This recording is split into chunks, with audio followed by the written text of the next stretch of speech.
أعوذ بالله من الشيطان الرجيم بسم الله الرحمن الرحيم Assalamualaikum.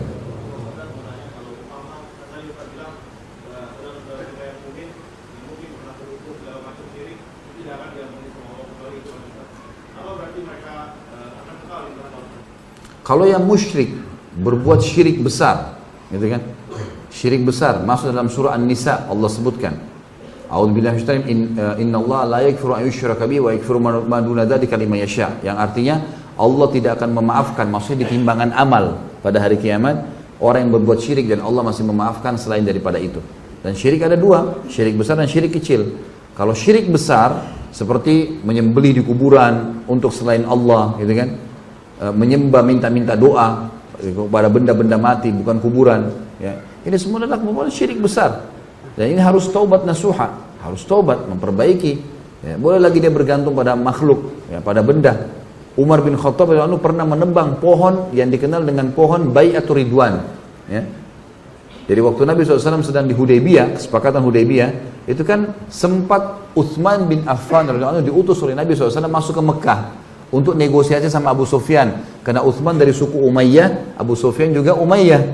Nego nih supaya ini kita mau umroh kok ditahan. Ternyata di dalam Mekah Utsman ditahan radhiyallahu anhu. Maka Nabi SAW mengambil baiat, Nabi dikenal dengan baiat Ridwan, ya. Jadi Nabi SAW berdiri di bawah sebuah pohon di situ di Hudaybiyah. Kemudian beliau mengambil baiat. Baiat itu kesepakatan setia. 1398 orang sahabat, gitu kan? Ada satu orang munafik nggak ikut. Waktu dibaiat oleh Nabi SAW, dia sembunyi di antara untahnya. Mereka jumlahnya 1400 orang sama Nabi SAW. Dikurangi satu orang munafik 1399. Maka sahabat-sahabat yang membaiat Nabi SAW 1398. Sebenarnya 1397 Utsman tidak ikut, tapi Nabi SAW waktu itu tahu Utsman ditahan di Mekah, maka beliau pun mengambil baiat. Sekarang saatnya kita kalau ada apa-apa Utsman tidak dikembalikan, kita serang Mekah nih. Serang Mekah, gitu kan? Terjadi peperangan. Dibaiatlah satu-satu. Ya Rasulullah, saya akan setia dengan Anda, ya, saya akan setia dengan Anda di dunia dan di akhirat, gitu. Saya akan setia dengan Anda. Maksudnya setia dengan Anda di dunia untuk hidup dan mati. Dibaiat semuanya. Setelah baiat kata Nabi SAW di bawah pohon itu, kalian semuanya akan masuk surga. Dijamin. Makanya ulama mengatakan sahabat yang paling afdal khulafaur rasyidin. Kemudian dari Abu Bakar, Umar, Utsman, Ali radhiyallahu anhum. Kemudian datang setelahnya ahli Badar, datang setelahnya ashab baiat Ridwan. Orang-orang yang di bawah pohon ini di 1398 orang nih. Nah semuanya ini kata Nabi SAW kalian akan masuk surga kecuali pemilik untah merah. Ada orang munafik yang tidak mau baiat, sembunyi-sembunyi di belakang untah, gitu kan? Nabi SAW tahu kecuali orang ini nggak masuk surga nih. Gitu kan? Nah orang-orang ini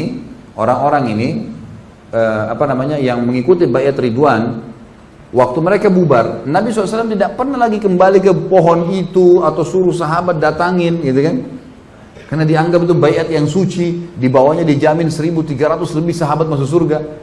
Di zaman Umar bin Khattab jadi khalifah, rupanya pohon ini mulai didatangi. Orang sholat di situ, mulai gantung-gantung pedangnya. Apa yang Umar lakukan? Umar tebang pohon itu.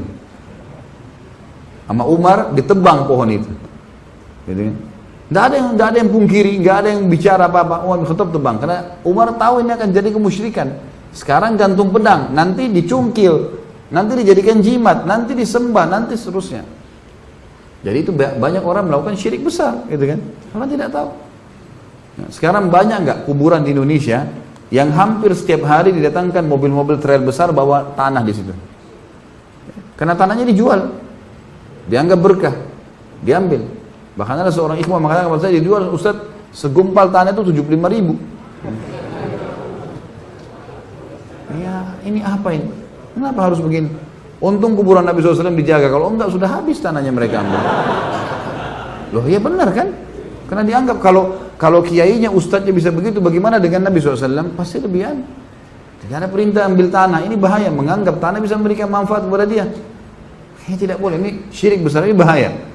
Ini sudah berbahaya. Kalau syirik besar, kata para ulama, berbahayanya adalah bisa masuk ke masalah keluarnya dari Islam. Dia berbuat syirik, dia harus mengulangi syahadatnya, kemudian dia taubat nasuha kepada Allah, gitu kan. Dia tinggalkan semua itu. Ada yang kedua syirik kecil, riya, berindah ibadah karena makhluk. Nah, ini tidak mengeluarkan seseorang dari Islam. Nah, kalau dia sempat syirik besar dan tidak taubat sebelum meninggal, ini masuk dalam ancaman An-Nisa tadi. Masalah kekal tidak kekal itu disebutkan memang Allah tidak akan ampuni. Maka mereka akan kekal di situ. Nanti insya Allah bahasan tentang neraka juga akan ada penyebutan tentang sebab-sebab orang masuk neraka dan beberapa dosa-dosa yang menyebabkan orang kekal dalam api neraka. Allahu a'lam.